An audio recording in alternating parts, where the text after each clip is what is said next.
सरस्वती कर्मते तु गोविंद प्रभाते कर दर्शन समुद्रवसने देवी पर्वतस्नमण्डले विष्णुपत्नी नमस्तुभ्य पादस्पर्शम।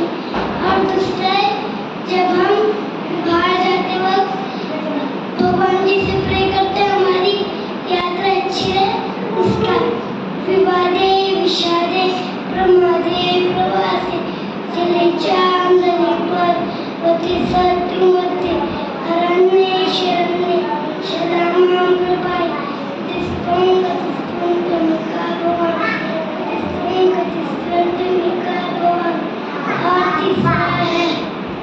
तीसरा है कि जब खाने से पहले भगवान जी को याद करते हैं, उसका यज्ञशिष्टासीनासन तो पूज्यन्ते शर्किलविषे पूज्यन्ते कदम्बाप दीपचन्द्यं कारणे यत्करोषि यदनासि यज्जोषि ददासि यत्तपस्यसि कौन्तेय तत्कुरु क्षमोदर्पणम्।